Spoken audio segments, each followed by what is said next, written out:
ಆತ್ಮೀಯ ವಿದ್ಯಾರ್ಥಿಗಳೇ, ಈ ದಿನ ನಾವು ಉತ್ತಮ ಆಡಳಿತದ ಮುಂದುವರೆದ ಭಾಗವನ್ನು ನೋಡಿಕೊಳ್ಳೋಣ. ಉತ್ತಮ ಆಡಳಿತದಲ್ಲಿ ಪ್ರಮುಖವಾಗಿ ನಾವು ಕಾಣುವಂಥದ್ದು ಪಾರದರ್ಶಕವಾದಂಥ ಆಡಳಿತ. ಹಾಗಾದರೆ ಈ ಆಡಳಿತವನ್ನ ಬೆಳವಣಿಗೆಗಾಗಿ ಹಲವು ರೀತಿಯಾದಂತಹ ಉಪಕ್ರಮಗಳನ್ನ ಭಾರತದಲ್ಲಿ ಹಮ್ಮಿಕೊಳ್ಳಲಾಗಿದೆ. ಸೊ ಗುಡ್ ಗವರ್ನೆನ್ಸ್ ಒಳಗಡೆ ಹಲವಾರು ಉತ್ತಮವಾದಂಥ ಅಂಶಗಳನ್ನು ಅಳವಡಿಸಿಕೊಂಡು ಆ ಮೂಲಕವಾಗಿ ಉತ್ತಮ ಸರ್ಕಾರ ಅಥವಾ ಆಳ್ವಿಕೆಯನ್ನು ಕೊಡಬೇಕನ್ನೋದು ಒಂದು ಭಾಗವಾಗಿದೆ. ಸೊ ಹಾಗಾಗಿ ನಾವು ಕಾಣುವಂತ ಹಲವಾರು ವಿಚಾರಗಳಲ್ಲಿ so on the right of the information also one of the major issue. The Commission has recommended that the official Secret Act 1923 be repealed. Said it is encourages with the regime of the transparency in democratic society. ಪ್ರಜಾಪ್ರಭುತ್ವದಲ್ಲಿ ಉತ್ತಮ ರಾಜ್ಯವನ್ನು ಕಟ್ಟಬೇಕಂದ್ರೆ 1923ರ ರಹಸ್ಯಗಳ ಗೌಪ್ಯತಾ ವಿಚಾರಗಳ ಕಾಯ್ದೆಯನ್ನ ತಿದ್ದುಪಡಿ ತಂದು ಆ ಮೂಲಕವಾಗಿ ಈ ಗುಡ್ ಗವರ್ನೆನ್ಸ್ ಒಳಗಡೆ RTI ಅನ್ನು ಜಾರಿಗೆ ತರುತ್ತಾರೆ. Every government servant should have make available to the public or any organisation full and accurate information which can be disclosed under the RTI act. RTI act ಕೆಳಗಡೆ ಯಾವುದೇ ಒಬ್ಬ ವ್ಯಕ್ತಿ ಮಾಹಿತಿಯನ್ನು ಕೇಳಿದರೆ ಅವರಿಗೆ ಕೊಡಬೇಕಾಗಿರುವಂತಹದ್ದು ಸಹ ಈ ಸರ್ಕಾರಿ ಅಥವಾ ಸಾರ್ವಜನಿಕ ಅಧಿಕಾರಿಯ ಕರ್ತವ್ಯವಾಗಿದೆ. Total reorganization of public records for effective implementation of the Right to Information Act. An office should be set up in each state as a repository program should be unmarked for 5 years for updating records and building infrastructures. So at least half of the member of the ICA, it means Information Commission, should be draw from the non-civil service background. Thus the member will be represent verity and experience in the society. ಹಾಗಾಗಿ ಉತ್ತಮ ಆಡಳಿತದಲ್ಲಿ ಏನು ಜನರಿಗೆ ಆರೋಗ್ಯಕರವಾದಂತ ಒಂದು ಸೇವೆ ಸಲ್ಲಿಸಬೇಕಾಗಿರುವಂತ ಈ ಒಂದು ಬ್ಯೂರೋಕ್ರಟಿಕ್ಸ್ ಅಥವಾ ಪ್ರಜಾಪ್ರಭುತ್ವದಲ್ಲಿ ಅಧಿಕಾರಿಗಳ ವರ್ಗ ಉತ್ತಮವಾದಂತ ಒಂದು ಕಾರ್ಯವನ್ನ ಮಾಡುವ ಹತ್ರ ದಾಪುಗಾಲನ್ನ ಇಡಬೇಕಾಗಿದೆ. ಇದರ ಜೊತೆಗೆ ನಾವು ನೋಡ್ಕೊಳ್ಳೋಣ, ಉತ್ತಮ ಆಡಳಿತ ಅನ್ನೋದು ಅದು ಒಂದು ಉತ್ತಮವಾದಂತ ಕ್ರಮವಾಗಿರೋದ್ರ ಜೊತೆಗೆ ಭಾರತೀಯ ನಾಗರಿಕರಿಗೆ ಮತ್ತು ರಾಜಕೀಯ ಹಕ್ಕುಗಳ ಒಪ್ಪಂದ ICCPR ಆರ್ಟಿಕಲ್ 19 ಪ್ರಕಾರವಾಗಿ ನಾಗರಿಕರಿಗೆ ಮಾಹಿತಿ ಹಕ್ಕನ್ನು ಪರಿಣಾಮಕಾರಿ ಖಾತರಿಪಡಿಸುವಂತಹ ಒಂದು ಉತ್ತಮವಾದ ಬಾಂಧವ್ಯವನ್ನ ಭಾರತ ಹೊಂದ್ಕೊಂಡಿದೆ. ಆಗ್ಲೇ ಹೇಳಿದ ರೀತಿಯಲ್ಲಿ RTI ಕಾಯ್ದೆ, ರೈಟ್ ಟು ಇನ್ಫಾರ್ಮೇಶನ್ ಆಕ್ಟ್ ಪ್ರಕಾರವಾಗಿ 2015ರ ನಂತರವಾಗಿ ಈ ನಮ್ಮ ದೇಶದ ಪ್ರಜಾಪ್ರಭುತ್ವದಲ್ಲಿ ಬಹುದೊಡ್ಡ ಬದಲಾವಣೆಯನ್ನು ಕಂಡಿದ್ವಿ. ಜನರಿಗೆ ಬೇಕಾದ ಮಾಹಿತಿಯನ್ನು ಪಡ್ಕೊಳ್ಳುವಂಥದ್ದು, ಆ ಮೂಲಕವಾಗಿ ಸಾರ್ವಜನಿಕ ಪರಿಶೀಲನೆಗೆ ಸರ್ಕಾರ ಹೆಚ್ಚು ಆದ್ಯತೆಯನ್ನು ಕೊಟ್ಟು ಕೆಲಸ ಮಾಡೋದು ಸಹ ಇಲ್ಲಿ ನಾವು ಗಮನಿಸ್ತಾ ಇದ್ವಿ. ಮುಂದೆ ನಾವು ನೋಡ್ಕೊಳ್ಳೋಣ ಇ ಗವರ್ನೆನ್ಸ್, ಇ ಆಡಳಿತ. ರಾಷ್ಟ್ರೀಯ ಇ ಆಡಳಿತ ಯೋಜನೆಯು ಎಲ್ಲಾ ಸರ್ಕಾರಿ ಸೇವೆಗಳನ್ನ ಜನಸಾಮಾನ್ಯರಿಗೆ ಸಾಮಾನ್ಯ ಸೇವಾ ವಿತರಣೆಗಳ ಮೂಲಕವಾಗಿ ಅವರಿಗೆ ಕೈಗೆಟುಕುವಂತ ದರದಲ್ಲಿ, ಬಹಳ ಪ್ರಾಮುಖ್ಯವಾದದ್ದು, ಜನರಿಗೆ ಕೈಗೆಟುಕುವ ದರದಲ್ಲಿ ಪ್ರಾಮಾಣಿಕವಾಗಿ ಪಾರದರ್ಶಕವಾಗಿ ಆಡಳಿತವನ್ನ ಕೊಡುವಂಥದ್ದು ಸಹ ಇದರ ಒಂದು ಅಂಶವಾಗಿದೆ. ಸೊ ಹಾಗಾಗಿ ಈ ಆಡಳಿತ ಇವತ್ತು ಎಲ್ಲಾ ಜನರಿಗೆ ಒಂದು ಜನಸ್ನೇಹಿ ಆಡಳಿತವಾಗಿದೆ. ಕಡಿಮೆ ಸಮಯದಲ್ಲಿ ತಮಗೆ ಬೇಕಾಗಿರುವಂತ ಉತ್ತಮವಾದಂತ ಇನ್ಫಾರ್ಮೇಶನ್ಸ್ಗಳನ್ನ, ಮಾಹಿತಿಗಳನ್ನ ಸರ್ಕಾರದ ಅನುದಾನ ಪಡೆಯುತ್ತಿರುವಂತ ಪ್ರಾಧಿಕಾರಗಳಿಂದ ಪಡೆಯುವುದರ ಮೂಲಕವಾಗಿ ಸಾರ್ವಜನಿಕ ಸೇವೆಯಲ್ಲಿ ದಕ್ಷತೆಯನ್ನು ಹೆಚ್ಚಿಸಲಿಕ್ಕೆ ಇದು ಸಹ ಕಾರಣವಾಗಿದೆ. ಇದರ ಜೊತೆಗೆ ಇತ್ತೀಚೆಗೆ ಅತ್ಯಂತ ಪರಿಣಾಮಕಾರಿಯಾಗಿ ಕೆಲಸ ಮಾಡ್ತಿರುವಂಥದ್ದು ICT, ಮಾಹಿತಿ ಮತ್ತು ಸಂವಹನ ತಂತ್ರಜ್ಞಾನ. ಇದು ಕೇವಲ ನಮ್ಮ ದೇಶದಲ್ಲಿ ಮಾತ್ರವಲ್ಲ, ವಿಶ್ವದ ಎಲ್ಲ ಕಡೆ ಒಂದು ಬಹಳ ತ್ವರಿತಗತಿಯಾಗಿರುವಂತಹ ಸಾಮಾಜಿಕ ಮತ್ತು ಆರ್ಥಿಕ ಪರಿವರ್ತನೆ ಕಾರಣ ಆಗಿದೆ. ಉದಾಹರಣೆಗೆ, ನಾವು ಇಂದಿನ ಕಾಲದಲ್ಲಿ ಒಂದು ಪತ್ರವನ್ನು ಬರೆದರೆ ಅದು ಮುಟ್ಟಲಿಕ್ಕೆ ಒಂದು ವಾರ ಬೇಕಾಗಿತ್ತು ಅಥವಾ ಕೆಲವು ದಿನ ತಗೊಳ್ತಾ ಇತ್ತು. ಈಗ ನಾವು ಒಂದು ದೇಶದೊಂದಿಗೆ ವ್ಯವಹರಿಸಲಿಕ್ಕೆ ಈ ಮಿಮಿಂಚ್ ಅಂತ ಕರಿತೀವಲ್ಲ, it is a within a fraction of seconds ಅಲ್ಲಿ ನಾವು ಇಲ್ಲಿದ್ದ ಒಂದು ಸಂದೇಶವನ್ನು ಅವರಿಗೆ ಕಳಿಸ್ಕೊಡಬಹುದು. ಸೊ ಇದನ್ನ ನಾವು ಆಧುನಿಕ ತಂತ್ರಜ್ಞಾನದ ಆವಿಷ್ಕಾರದ ಒಂದು ಭಾಗವಾಗಿ ಕಾಣ್ತಾ ಇದ್ವಿ.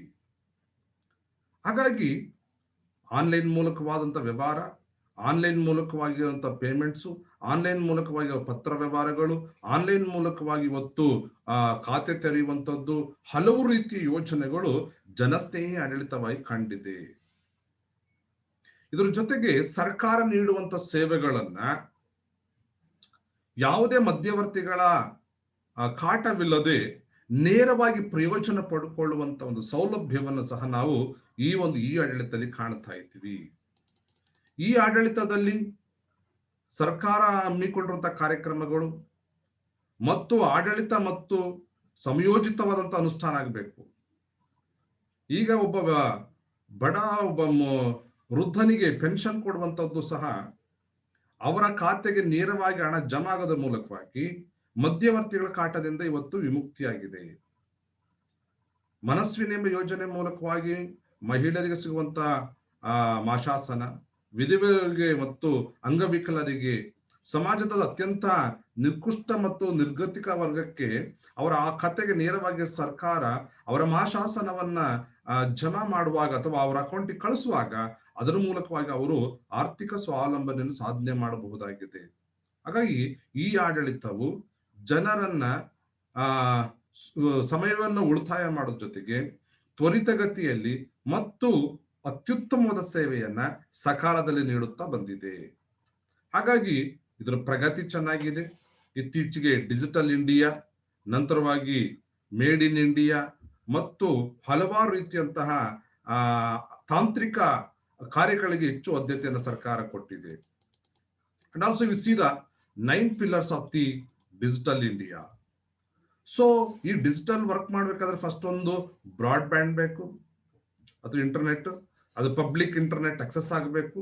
ನಂತರವಾಗಿ ಜನರಿಗೆ ಆ ತಂತ್ರಜ್ಞಾನದ ಮೂಲಕವಾಗಿ ಇನ್ಫಾರ್ಮೇಶನ್ ಪಾಸ್ ಆಗುತ್ತೆ. ಹಾಗೆ ಅದು ಅರ್ಲಿ ಹಾರ್ವೆಸ್ಟ್ ಪ್ರೋಗ್ರಾಮ್ಸ್ ಅಂದ್ರೆ ಜನರಿಗೆ ಬೇಕಾಗಿರುವಂತ ಕೆಲಸಗಳ ಅನುಷ್ಠಾನ ಆಗುತ್ತೆ. ಇದು ಸಾರ್ವತ್ರಿಕವಾಗಿ ಜನರಿಗೆ ಕ್ಷಣಾರ್ಧದಲ್ಲಿ ಮೊಬೈಲ್ ಕರೆಗಳು, ಇವತ್ತು ಫೋನು ಮೂಲಕವಾಗಿ ಕೇವಲ ನಾವು ವಾಯ್ಸ್ ಮೂಲಕವಾಗಿ ಮಾತಾಡುವಂತ ಕಾಲ ಇತ್ತು. ಬಟ್ ಈಗ presently we can call to the video call. ಇವತ್ತು ಅತ್ಯಂತ ತಂತ್ರಜ್ಞಾನದ ಮೂಲಕವಾಗಿ ಹಲವಾರು ರೀತಿಯಂತ ಆ್ಯಪ್ಗಳು ಬಂದಿದ್ದಾವೆ. ಈ ಲಾಕ್ಡೌನ್ ದಿನಗಳ ಸಮಯಗಳಲ್ಲಿ ವಿದ್ಯಾರ್ಥಿಗಳೊಂದಿಗೆ ಪಾಠ ಪ್ರವಚನಗಳನ್ನು ಆನ್ಲೈನ್ ಕ್ಲಾಸ್ ಮಾಡಲಿಕ್ಕಾಗಿ ಗೂಗಲ್ ಮೀಟ್ ಎಂಬ ಉಚಿತವಾಗಿರುವಂತ ಒಂದು ವರ್ಚುವಲ್ ಪ್ಲಾಟ್ಫಾರ್ಮ್, ಜೂಮ್ ಕ್ಲೌಡಿಂಗ್ ಮೀಟಿಂಗ್ ಎಂಬ ಒಂದು ವರ್ಚುವಲ್ ಪ್ಲಾಟ್ಫಾರ್ಮ್, ಸಿಸ್ಕೋ ವೆಬೆಕ್ಸ್, ಸ್ಕೈಪಿ, ಇಂಥ ಹಲವಾರು ರೀತಿಯ ಪ್ಲಾಟ್ಫಾರ್ಮ್ ಬಳಸ್ಕೊಂಡು ನಾವು ಏಕಕಾಲದಲ್ಲಿ ನೂರಾರು ಜನರನ್ನು ತಲುಪಬಹುದಂತ ಒಂದು ಮಾಹಿತಿ ಆವಿಷ್ಕಾರ ಇವತ್ತಿನ ಕಾಲದ ಆಗಿರುವಂತದ್ದು ಬಹುದೊಡ್ಡ ಬೆಳವಣಿಗೆ ಅಂತ ಕಾಣಬಹುದು. ಅದಕ್ಕೆ ಕಾರಣನೇ ಡಿಜಿಟಲ್. ಸೊ ಡಿಜಿಟಲ್ ಅನ್ನೋದು ಇಲ್ಲಿ ರೂರಲ್ ಮತ್ತು ಅರ್ಬನ್ ಎಂಬ ಒಂದು ಡಿವೈಡ್ ಅನ್ನ ಬೇರ್ಪಡಿಸಿ ಎಲ್ಲರನ್ನ ಒಂದೇ ವೇದಿಕೆ ಒಳಗೆ ತಂದು ಅದು ಬಿಡುತ್ತಾ ಇದೆ. ಸೊ ಇವತ್ತು IT ಕಂಪನಿಗಳು, okay, so information technology company ಜಾಬ್ಸ್ಗಳು, ಎಲೆಕ್ಟ್ರಾನಿಕ್ ಡೆಲಿವರಿಗಳು ಇವತ್ತು ನೇರವಾಗಿ ಆಗ್ತಾ ಇದ್ದಾವೆ. ಇವನ್ ಈಗೆಲ್ಲ ಕಾಮರ್ಸ್ ಜಾಸ್ತಿ ಆದ ನಿಮಿತ್ತವಾಗಿ ಪ್ರತಿಯೊಬ್ಬರು ತಮಗೆ ಬೇಕಾದ ವಸ್ತುಗಳನ್ನು ಆನ್ಲೈನ್ ಬುಕ್ ಮಾಡಿದಾಗ ಅವು ನೇರವಾಗಿ ಅವರ ಮನೆ ಬಾಗಿಲಿಗೆ ಬಂದು ತಲುಪ್ತಾ ಇದ್ದಾವೆ. ಸೊ ಎಲೆಕ್ಟ್ರಾನಿಕ್ ಡೆಲಿವರಿ ಆಗಿರುವಂತ ಕ್ರಾಂತಿ ಇದೆ. ನಂತರವಾಗಿ ಗವರ್ನೆನ್ಸ್, ಎಲ್ಲ ಕಾಗದ ಪತ್ರಗಳ ಮ್ಯಾನ್ಯುವಲ್ ತೆಗೆದುಹಾಕಿ ಜನರಿಗೆ ಬೇಕಾದ ಸೇವೆಯನ್ನ ಅವರು ಆನ್ಲೈನ್ ಮೂಲಕವಾಗಿ ಅಪ್ಡೇಟ್ ಮಾಡಿ ಆನ್ಲೈನ್ ಮೂಲಕವಾಗಿ ಅವರು ಪತ್ರಗಳನ್ನ ಅಥವಾ ಡಾಕ್ಯುಮೆಂಟ್ಸ್ಗಳನ್ನ ಅವರು ಬೇಕಾದ ಸೇವೆಯನ್ನು ಪಡಿಬಹುದು. ಸೊ ಹೀಗಾಗಿ ಎಲೆಕ್ಟ್ರಾನಿಕ್ ಅನ್ನೋದು ಇದು ಝೀರೋ ನೆಟ್ ಇಂಪ್ಯಾಕ್ಟ್ ಆಗಿದೆ ಮತ್ತು ಜನರಿಗೆ ಹೊರೆಯಾಗದಂತ ಒಂದು ಸುಲಲಿತವಾದಂತ ಕೆಲಸಗಳಾಗಿವೆ. ಇನ್ನು ಈ ಹಿಂದಿನ ಪ್ರಸ್ತುತ ಇರುವಂತಹ ಸರ್ಕಾರ ಒಂದು ಘೋಷಣೆ ಏನಪ್ಪ ಅಂತಂದ್ರೆ ಮಿನಿಮಮ್ ಗವರ್ಮೆಂಟ್ ಮ್ಯಾಕ್ಸಿಮಮ್ ಅಡ್ಮಿನಿಸ್ಟ್ರೇಷನ್ ಅಥವಾ ಮ್ಯಾಕ್ಸಿಮಮ್ ಗವರ್ನೆನ್ಸಿ, ಕನಿಷ್ಠ ಸರ್ಕಾರ ಮತ್ತು ಗರಿಷ್ಠ ಆಡಳಿತ ಕೊಡಬೇಕು. ಸೊ ಮಿನಿಮಮ್ ಆಗಿ ಗವರ್ಮೆಂಟ್ ಇದ್ರ ಪರವಾಗಿಲ್ಲ, ಮ್ಯಾಕ್ಸಿಮಮ್ ಅಂತ ಒಳ್ಳೆ ಗವರ್ನೆನ್ಸಿಯನ್ನು ಜನರಿಗೆ ಕೊಡುವಾಗ ಸಬ್ಕಾ ಸಾಥ್ ಸಬ್ಕಾ ವಿಕಾಸ್ ಅಂದ್ರೆ ಎಲ್ಲರನ್ನು ಒಳಗೊಂಡಂತೆ ಎಲ್ಲರನ್ನು ಬೆಳವಣಿಗೆ ತರುವಂತಹ, ಎಲ್ಲರ ಅಭಿವೃದ್ಧಿಗಾಗಿ ಕೆಲಸ ಮಾಡುವುದನ್ನ ನಾವು ಕಾಣುತ್ತೀವಿ. ಪ್ರಸ್ತುತ ಕೇಂದ್ರ ಸರ್ಕಾರ ಸುಮಾರು 1,500 ಹಲವಾರು ಬಳಕೆಯಿರದ ನಿಯಮಗಳನ್ನು ರದ್ದುಗೊಳಿಸಿ, ಅಂದ್ರೆ ಮ್ಯಾನ್ಯುಯಲ್ ಇರುವಂತಹ ನಿಯಮಗಳನ್ನು ರದ್ದುಗೊಳಿಸಿ ಟ್ರಾನ್ಸ್ಪರೆನ್ಸಿ ಮತ್ತು ಎಫಿಷಿಯನ್ಸಿಗೆ ಹೆಚ್ಚು ಆದ್ಯತೆ ಕೊಟ್ಟ ನಿಮಿತ್ತವಾಗಿ ಇವತ್ತು ಹಲವಾರು ಅಪರಾಧಗಳು, ಭ್ರಷ್ಟಾಚಾರಗಳು ಕಡಿಮೆ ಆಗ್ತಾ ಇದ್ದಾವೆ. ಈ ಮೂಲಕವಾಗಿ ಕಾನೂನುಗಳಲ್ಲಿ ಸಹ ಸುಧಾರಣೆಯನ್ನು ಕಾಣ್ತಾ ಇದ್ದೀವಿ. ಇತ್ತೀಚೆಗೆ ಲಾಕ್ಡೌನ್ ಅಂತ ಸಮಯದಲ್ಲಿ ಕೋರ್ಟ್ಗಳೆಲ್ಲ ಸಹ ಬಂದ್ ಆದಾಗ ಜನರುಗಳು ಕೋವಿಡ್ ನಿಮಿತ್ತವಾಗಿ ಕೋರ್ಟ್ಗಳು ಹೋಗ್ಲಿಕ್ಕೆ ಸಾಧ್ಯವಾದಾಗ ಮಾನ್ಯ ಹಲವಾರು ನ್ಯಾಯಮೂರ್ತಿಗಳು ಮತ್ತು ನ್ಯಾಯಾಲಯಗಳು ಆನ್ಲೈನ್ ಮೂಲಕವಾಗಿ ಕೇಸ್ಗಳನ್ನು ವಿಲೇವಾರಿ ಮಾಡಿ, ಆನ್ಲೈನ್ ಮೂಲಕವಾಗಿ ಕೇಸ್ಗಳು ವಿಚಾರಣೆ ಮಾಡಿ ತೀರ್ಪು ಕೊಟ್ಟದನ್ನು ಸಹ ನಾವು ಗಮನಿಸಬಹುದು. ಅಂದರೆ ಆನ್ಲೈನ್ ಅನ್ನೋದು ಸಹ ಒಬ್ಬ ವ್ಯಕ್ತಿ ಕಡಿಮೆ ಅವಧಿಯಲ್ಲಿ ಹೆಚ್ಚಿನ ಸೌಲಭ್ಯವನ್ನು ಪಡ್ಕೊಳ್ಬಹುದು. ಇನ್ನು ಒಂದು ಕಾನೂನು ಸುಧಾರಣೆ, ಎರಡನೇದಾಗಿ ಈ ಕ್ರಾಂತಿ ಮೂಲಕವಾಗಿ ವ್ಯವಹಾರವನ್ನ ಸುಲಭಗೊಳಿಸಿಕೊಳ್ಳಬಹುದು. ಅಂದ್ರೆ ಯಾವುದೇ ನಮ್ಮ ಹಣವನ್ನ ಒಂದು ಖಾತೆಯಿಂದ ಮತ್ತೊಂದು ಖಾತೆಗೆ ವರ್ಗಾವಣೆ ಮಾಡೋದು, ಆಮೇಲೆ ಸರ್ಕಾರಕ್ಕೆ ಕಟ್ಟಬೇಕಾದ ತೆರಿಗೆಯನ್ನು ಕಟ್ಟುವಂಥದ್ದು, GST ಮತ್ತು ಸೇವಾ ತೆರಿಗೆ ಮತ್ತು ಕಸ್ಟಮ್ ತೆರಿಗೆಗಳನ್ನೆಲ್ಲವನ್ನ ಸಹ ಸುಧಾರಿಸುವ ರೀತಿಯಲ್ಲಿ ಸರ್ಕಾರ ಮೇಕ್ ಇನ್ ಇಂಡಿಯಾ ಎಂಬ ಒಂದು ಕಾರ್ಯಕ್ರಮ ಕೈಗೊಂಡು ಎಲ್ಲ ಉದ್ಯಮಿಗಳಿಗೆ, ಮಧ್ಯಮ ವರ್ಗದವರಿಗೆ, ಬಡವರಿಗೆ ಅನುಕೂಲವಾಗುವ ರೀತಿಯಲ್ಲಿ ಸಹ ಹಲವು ಜನಸ್ನೇಹಿ ಕಾರ್ಯಕ್ರಮಗಳ ಮೂಲಕ ಇದು ತಲುಪ್ತಾ ಇದೆ. ಈ ಗವರ್ನೆನ್ಸ್ ಮತ್ತೊಂದು ಕೆಲಸ, ಇದು ಒಂದು ವಿಕೇಂದ್ರೀಕರಣ, ಡಿಸೆಂಟ್ರಲೈಸೇಷನ್ ಒಂದು ವ್ಯವಸ್ಥೆಯಾಗಿದೆ. ಯಾವಾಗ ಯೋಜನಾ ಆಯೋಗವನ್ನ ಕೇಂದ್ರ ಸರ್ಕಾರ ರದ್ದುಗೊಳಿಸಿ ನೀತಿ ಆಯೋಗ ತಂತೋ, ಅಂದ್ರೆ NITI Aayog means NITI, national institution for transforming India ಎಂದು ಕರೆಯುವಂತಹ ಈ ನೀತಿ ಆಯೋಗವನ್ನ ಥಿಂಕ್ ಟ್ಯಾಂಕ್ ಅಂದ್ರೆ ಚಿಂತಕರ ಚಾವಡಿ ಉಳ್ಳಂತ ಒಂದು ಮನೆ ಎಂಬುದಾಗಿ ಅದನ್ನು ಕರೆಯುತ್ತೀವಿ. ಇವತ್ತಿನ ಒಂದು ಸಂಸದೀಯ ಪ್ರಜಾಪ್ರಭುತ್ವಕ್ಕೆ ಬಹಳ ಪ್ರಾಮುಖ್ಯವಾಗಿದ್ದಂತ ಒಂದು ಅಂಗ ಇದು ನೀತಿ ಆಯೋಗ.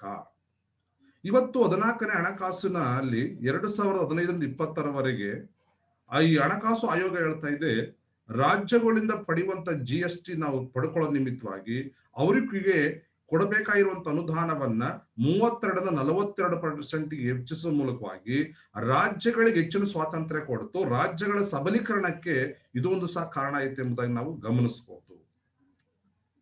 ಆತ್ಮೀಯರೇ, ಈ ಆಧುನಿಕ ಪೊಲೀಸ್ ಪಡೆಗಳನ್ನ ಆಧುನೀಕರಿಸುವಂತದ್ದು, ಜನಗಳು ತಮ್ಮ ಕೋರ್ಟ್ಗಳು ಅಥವಾ ಸ್ಟೇಷನ್ಗಳಿಗೆ FIR ಹಾಕ್ಬೇಕಾದ್ರೆ ಈ FIR ಅನ್ನು ದಾಖಲಿಸುವಂತದ್ದು.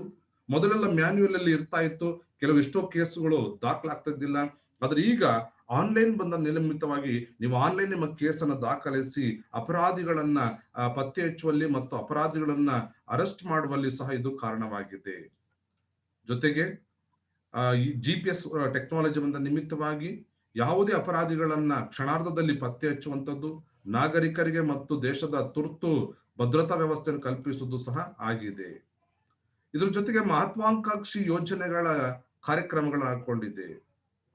ಹಲವಾರು ದೇಶದ ಜಿಲ್ಲೆಗಳು ಅಥವಾ ಪ್ರದೇಶಗಳ ಅಭಿವೃದ್ಧಿಗಾಗಿ ADP ಎಂಬ ಕಾರ್ಯಕ್ರಮ, ಸೊ NITT ಸಹಯೋಗದಲ್ಲಿ ಆರೋಗ್ಯ, ಶಿಕ್ಷಣ, ಕೃಷಿ, ನೀರು ನಿರ್ವಹಣೆ, ಆರ್ಥಿಕ ಕೌಶಲ್ಯ ಇಂಥ ಅಭಿವೃದ್ಧಿ ಕಾರ್ಯಕ್ರಮಗಳು ಮಾಡ್ಕೊಳ್ಳೋದ್ರ ಮೂಲಕವಾಗಿ ಆಡಳಿತವನ್ನ ಜನರಿಗೂ ಮತ್ತು ಹಿಂದುಳಿದ ವರ್ಗದವರಿಗೂ ತಲುಪುವ ರೀತಿಯಲ್ಲಿ ಕೆಲಸ ಮಾಡಲಾಗಿದೆ.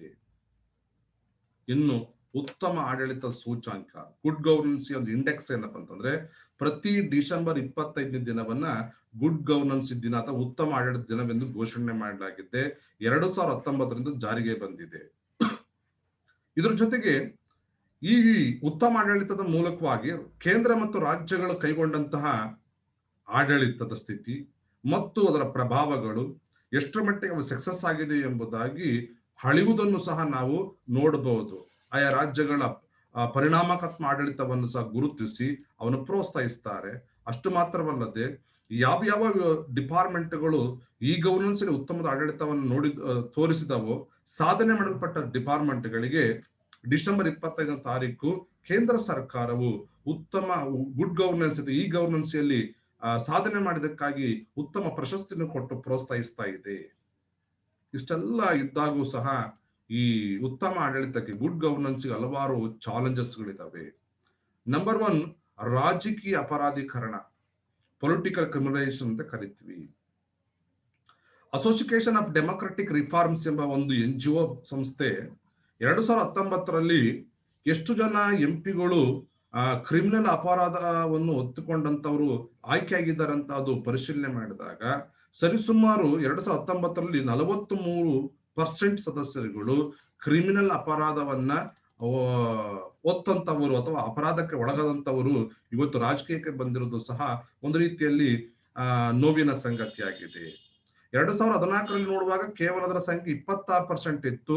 ಬಟ್ ಈಗ 2019ಕ್ಕೆ ಅದು ಮೋರ್ ದೆನ್ 20% ಜಾಸ್ತಿ ಆಗಿದೆ ಅನ್ನೋದು ನಾವು ನೋಡ್ತಾ ಇದ್ವಿ. ಇನ್ನು ರಾಜಕೀಯ ಪ್ರಕ್ರಿಯೆ ಅಪರಾಧೀಕರಣಗಳು ರಾಜಕಾರಣಿಗಳು, ಪೌರ ಕಾರ್ಮಿಕರು ಅಥವಾ ವ್ಯಾಪಾರ ಸಂಸ್ಥೆಗಳ ನಡುವಿನ ಅಪವಿತ್ರವಾದ ಸಂಬಂಧಗಳು ಮತ್ತು ಅವ್ಯವಹಾರಗಳ ಮೂಲಕವಾಗಿ ಆಡಳಿತದಲ್ಲಿ ಎಲ್ಲೋ ಒಂದು ರೀತಿಯಲ್ಲಿ ಕಲುಷತೆಯನ್ನ ಅಥವಾ ಅಧಿಕಾರಿಗಳ ಮೇಲೆ ಪ್ರಭಾವ ಬೀರೋದನ್ನು ಸಹ ನೋಡ್ತಾ ಇದ್ವಿ. ಹಾಗಾಗಿ ರಾಜಕೀಯ ವರ್ಗ ಇವತ್ತು ತನ್ನ ಗೌರವವನ್ನ ಕಳ್ಕೊಳ್ತಾ ಇದೆ. ಗಂಭೀರ ಮತ್ತು ಘೋರ ಅಪರಾಧಗಳನ್ನು ಮಾಡಿದಂತಹ ಭ್ರಷ್ಟಾಚಾರಗಳು ಒತ್ತಂತವರನ್ನ ಅನರ್ಹಗೊಳಿಸಬೇಕೆಂಬುದಾಗಿ 1951 ಸೆಕ್ಷನ್ 8 ಅಲ್ಲಿ ಈ ರೆಪ್ರೆಸೆಂಟೇಟಿವ್ ಪೀಪಲ್ ಆಕ್ಟ್ ಅಂದ್ರೆ ಜನಪ್ರತಿನಿಧಿ ಕಾಯ್ದೆ ಮೂಲಕವಾಗಿ ಯಾರು ಸಾರ್ವಜನಿಕ ಬದುಕಿನಲ್ಲಿ ಅಪರಾಧಗಳನ್ನ ಮಾಡ್ತಾರೋ, ಕ್ರಿಮಿನಲ್ ಅಪರಾಧಗಳು ಬರುತ್ತವೋ ಅವರನ್ನ ಅನರ್ಹಗೊಳಿಸಬೇಕು, ಅವರ ಸದಸ್ಯತ್ವ ರದ್ದು ಮಾಡಬೇಕೆಂಬ ಒಂದು ಕಾಯ್ದೆಯನ್ನು ಸಹ ಜಾರಿಗೆ ತರಲಾಗಿದೆ. ಮುಂದೆ ಇದರ ಎರಡನೇ ಇನ್ನೊಂದು ಸವಾಲು ಬದು ಭ್ರಷ್ಟಾಚಾರ. ಭಾರತದ ಭ್ರಷ್ಟಾಚಾರ 2019ರ ಸೂಚ್ಯಂಕದಲ್ಲಿ 80ನೇ ಸ್ಥಾನದಲ್ಲಿದೆ ವಿಶ್ವದಲ್ಲಿ. ಸ್ವೀಡನ್, ಹಾಲೆಂಡ್, ಫಿನ್ಲ್ಯಾಂಡ್ ಅಂತ ಸಣ್ಣ ಸಣ್ಣ ರಾಷ್ಟ್ರಗಳು 0% ಭ್ರಷ್ಟಾಚಾರ ಹೊಂದಿದವೆ. ಆದ್ರೆ ಸಂಸದೀಯ ಪ್ರಜಾಪ್ರಭುತ್ವ ಇರುವಂತಹ ರಾಷ್ಟ್ರ ಅಂತ ನಮ್ಮಲ್ಲಿ 80ಕ್ಕೆ ಏರಿರುವುದು ಸಹ ಅತ್ಯಂತ ಕಳವರಿಕದಂತಹ ಒಂದು ವಿಷಯವಾಗಿದೆ. ಇದಕ್ಕೆ ಕಾರಣ ಏನಂತಂದ್ರೆ ಆಡಳಿತದಲ್ಲಿ ಭ್ರಷ್ಟಾಚಾರ, ಕಡಿಮೆ ಅವಧಿಯಲ್ಲಿ ಶ್ರೀಮಂತರಾಗಬೇಕೆಂಬ ದುರಾಸೆ ಮತ್ತು ಸುಜನ ಪಕ್ಷಪಾತವನ್ನು ನಾವು ಕಾಣ್ತಾ ಇದ್ವಿ. ಇನ್ನೊಂದು ಮೂರನೇ ಒಂದು ಸವಾಲು ಏನಂದ್ರೆ ಲಿಂಗ ಅಸಮಾನತೆ. ವಿವೇಕಾನಂದ ಅವರು ಹೇಳಿದ ಪ್ರಕಾರ ಮಹಿಳೆಯರ ಸ್ಥಿತಿ ಸುಧಾರಿಸಿದ ಹೊರತು ವಿಶ್ವದ ಕಲ್ಯಾಣವನ್ನ ನಾವು ಚಿಂತೆ ಮಾಡೋಕ್ಕೂ ಸಾಧ್ಯವಿಲ್ಲ. ಒಂದು ರೆಕ್ಕೆ ಮೇಲೆ ಅಕ್ಕಿ ಹಾರಕ್ಕೆ ಸಾಧ್ಯವಿಲ್ಲ. ಹಾಗಾಗಿ 2 ಹಕ್ಕಿಗಳಂದ್ರೆ ಒಂದು ಗಂಡು ಮತ್ತು ಹೆಣ್ಣು ದೇಶದ ಒಂದು ಪರಿಸ್ಥಿತಿ ಚೆನ್ನಾಗಿ ಅಭಿವೃದ್ಧಿ ಆಗ್ಬೇಕಪ್ಪ ಅಂದ್ರೆ ಮಹಿಳೆಯರ ಸ್ಥಿತಿಗತಿಗಳನ್ನ ಅಧ್ಯಯನ ಮಾಡಬೇಕು. ಮಹಿಳೆಯರ ಜನಸಂಖ್ಯೆಯಲ್ಲಿ 50% ಜನರು ಇವತ್ತು ಸಹ ಸರ್ಕಾರಿ ಹುದ್ದೆಗಳಲ್ಲಿ, ಸರ್ಕಾರಿ ಕಚೇರಿಗಳಲ್ಲಿ, ರಾಜಕೀಯದಲ್ಲಿ ಪಾಲ್ಗೊಳ್ಳುತ್ತಾ ಇಲ್ಲ. ಹಾಗಾಗಿ ಲಿಂಗ ಅಸಮಾನತೆ ನಮ್ಮ ದೇಶದಲ್ಲಿ ನಾವು ಕಾಣ್ತಾ ಇದ್ದೀವಿ. 2001ನೇ ಇಸ್ವಿಯನ್ನ ಮಹಿಳಾ ಸಬಲೀಕರಣ ವರ್ಷವೆಂದು ಘೋಷಣೆ ಮಾಡಿದಾಗೂ ಸಹ ನಾವು ಪುರುಷರಷ್ಟು ಸಮಾನ ಸ್ಥಾನಮಾನಗಳನ್ನು ಕೊಟ್ಟರೂ ಸಹ ಅಷ್ಟೊಂದು ಪ್ರಗತಿಯನ್ನು ನಮ್ಮ ದೇಶದಲ್ಲಿ ಕಾಣಲಿಕ್ಕೆ ಸಾಧ್ಯವಾಗಿಲ್ಲ ಅನ್ನೋದನ್ನು ನಾವು ನೋಡ್ತಾ ಇದ್ವಿ. ಇನ್ನು 4ನೇದಾಗಿ ಇದರ ಇನ್ನೊಂದು ಸವಾಲು ಹೆಚ್ಚುತ್ತಿರುವಂತ ಹಿಂಸಾಚಾರ. ಅನೇಕರು ಕಾನೂನು ಬಾಹಿರ ಬಲವನ್ನ ಬಳಸಿಕೊಂಡು ಮಸ್ತ್ಯ ನ್ಯಾಯದಲ್ಲಿ ಪಟ್ಟ ಪ್ರಕಾರ ಮಸ್ತ್ಯ ನ್ಯಾಯದಲ್ಲಿ ದೊಡ್ಡ ಮೀನು ಸಣ್ಣ ಮೀನನ್ನು ತಿಂದು ಬದುಕಿದ ರೀತಿಯಲ್ಲಿ ಬಲಿಷ್ಠರು ತಮ್ಮ ಕಾನೂನಿನ ಪ್ರಭಾವದಿಂದ ಅನೇಕ ಬಲಹೀನರನ್ನ ಮತ್ತು ಕೆಳ ಮಧ್ಯಮ ವರ್ಗದವರನ್ನ ಧ್ವನಿ ಇಲ್ಲದವರನ್ನ ಅಡಗಿಸುತ್ತಿರುವುದು ಸಹ ಒಂದು ದೊಡ್ಡ ಸವಾಲಾಗಿದೆ. ಶಾಂತಿ ಮತ್ತು ಸುವ್ಯವಸ್ಥೆಯನ್ನು ಕಾಪಾಡಬೇಕಾಗಿರುವುದು ಸಹ ನಮ್ಮ ನ್ಯಾಯಾಂಗ ಅಥವಾ ಈ ಕಾರ್ಯಾಂಗದಲ್ಲಿ ದೊಡ್ಡ ಒಂದು ಸವಾಲು.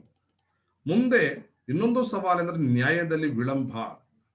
ಸಂವಿಧಾನ ಹೇಳುತ್ತದೆ ಪ್ರತಿಯೊಬ್ಬ ನಾಗರಿಕನಿಗೆ ತಾನು ಹಕ್ಕನ್ನು ಹೊಂದಿದ್ದಾನೆ, ಹ್ಯಾಸ್ ಅ ರೈಟ್ಸ್. ಆದರೆ ಒಬ್ಬ ಮನುಷ್ಯನಿಗೆ ತಾನು ನ್ಯಾಯಾಲಯಕ್ಕೆ ಹೋದಾಗ ತ್ವರಿತಗತಿಯಲ್ಲಿ ಅವ್ರಿಗೆ ನ್ಯಾಯ ಸಿಗುತ್ತಾ ಇಲ್ಲ. ಹಾಗಾಗಿ ಈ ಬಡವನು ತನ್ನ ಚಪ್ಪಲಿ ಸವಿದರೂ ನ್ಯಾಯ ಸಿಗದ ನಿಮಿತ್ತವಾಗಿ ಎಲ್ಲೋ ಒಂದು ಕಡೆ ಅದರ ಮೇಲೆ ಅವನ ನಂಬಿಕೆಯನ್ನು ಕಳ್ಕೊಳ್ಳುವ ಹಂತಕ್ಕೆ ಬಂದ್ಬಿಡುತ್ತಾನೆ. ಅಷ್ಟು ಮಾತ್ರವಲ್ಲ, ಲಾರ್ಡ್ ಬ್ರೈಸ್ ಹೇಳಿದ ಪ್ರಕಾರವಾಗಿ if justice delay it is denied ಅಂತ ಹೇಳ್ತಾರೆ. ನ್ಯಾಯ ವಿಳಂಬವಾದಷ್ಟು ಅದು ನಾಶವಾಗುತ್ತೆ ಎಂಬುದಾಗಿ. ಇವತ್ತು ಆಡಳಿತದಲ್ಲಿ ಮಾತ್ರವಲ್ಲ, ಕಾರ್ಯಾಂಗ, ನ್ಯಾಯಾಂಗದಲ್ಲಿ ಮತ್ತು ಶಾಸಕಾಂಗದಲ್ಲಿ ಒಂದು ರೀತಿಯಾಗಿರುವಂತಹ ಈ ಒಂದು ನ್ಯಾಯಗಳು ಜನರಿಗೆ ಸಿಗ್ತಾ ಇಲ್ಲ. ಇದರ ಜೊತೆಗೆ ಸಮಾಜದ ಕೆಳಹಂತದ ವ್ಯವಸ್ಥೆ ಆಗಿರುವಂತಹ ಪಂಚಾಯತ್ ರಾಜ್ ವ್ಯವಸ್ಥೆ ಸಹ ಸರ್ಕಾರ ಅಥವಾ ಕೇಂದ್ರ ನೀಡಲ್ಪಟ್ಟಂತ ಅನುದಾನಗಳನ್ನು ಸಮರ್ಪಕವಾಗಿ ಬಳಕೆ ಮಾಡದೆ ಕೊಟ್ಟಂತ ಕಾರ್ಯಕ್ರಮಗಳಿಗೆ ವಿರುದ್ಧವಾದಂತಹ ಹಣವನ್ನು ಬಳಕೆ ಮಾಡಿ ದುರುಪಯೋಗ ಮಾಡುವುದನ್ನು ಬಹಳ ಕಾಣ್ತಾ ಇದ್ದೀವಿ. ಮುಂದೆ ಸಾಮಾಜಿಕವಾಗಿ ಆರ್ಥಿಕವಾಗಿ ಹಿಂದುಳಿದ ಜನರಿಗೆ ಇವತ್ತು ಸಹ ಹಲವು ಶಿಕ್ಷಣದಿಂದ ದೂರವಾಗಿದ್ದಾರೆ. ಉದ್ಯೋಗಗಳ ಸೃಜನೆ ಇಲ್ಲ. ಅವರ ಯೋಗಕ್ಷೇಮ ಮತ್ತು ಆರೋಗ್ಯದ ಬಗ್ಗೆ ಕಾಳಜಿ ಇಲ್ಲದಂತಹ ಸಂದರ್ಭಗಳು ಬಂದಿವೆ. ಇನ್ನೊಂದು ಮುಖ್ಯವಾಗಿರುವಂತಹ ಡಿಫಾಲ್ಟ್ಸ್ ಅಂದ್ರೆ ತೀರ್ಮಾನ. ಆಡಳಿತದಲ್ಲಿ ಉತ್ತಮವಾದಂತಹ ಕಾರ್ಯನಿರ್ವಹಣೆ ಆಗ್ಬೇಕಂದ್ರೆ ಪ್ರತಿಯೊಬ್ಬ ನಾಗರಿಕನು ಪಾಲ್ಗೊಳ್ಬೇಕು. ರಾಜ್ಯ ಉತ್ತಮ ಸೇವೆ ನೀಡಬೇಕು. ಪಾರದರ್ಶಕ, ಜವಾಬ್ದಾರಿಯುತವಂತ, ಬುದ್ಧಿವಂತ ಆಡಳಿತವನ್ನ ಪಕ್ಷಪಾತವಿಲ್ಲದೆ, ಪೂರ್ವಾಗ್ರಹ ಇಲ್ಲದೆ ನೀಡಿದಾಗ ಮಾತ್ರವೇ ಅದು ರಾಮರಾಜ್ಯ ಆಗ್ಲಿಕ್ಕೆ ಸಾಧ್ಯ. ಮಹಾತ್ಮ ಗಾಂಧಿ ಹೇಳಿದ್ದನ್ನೇ ಅಂತ್ಯೋದಯ ಅಂದ್ರೆ ರಾಷ್ಟ್ರೀಯ ಕಾರ್ಯತಂತ್ರ ನಡೆಸುವ ಮೂಲಕವಾಗಿ ಉತ್ತಮ ಆಡಳಿತವನ್ನು ಕೊಡಬೇಕಂತ ಹೇಳಿದರು.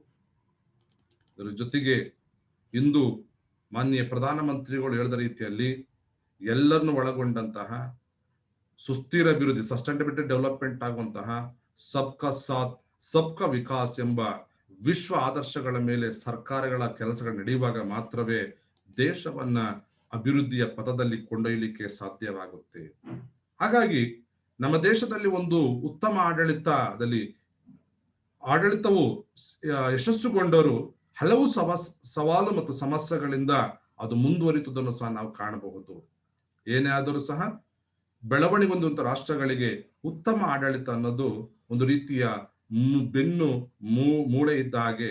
ಆ ಮೂಲಕವಾಗಿ ದೇಶವನ್ನ ನಾವು ಬೆಳೆಸಲಿಕ್ಕೆ ಸಾಧ್ಯ. ಧನ್ಯವಾದ.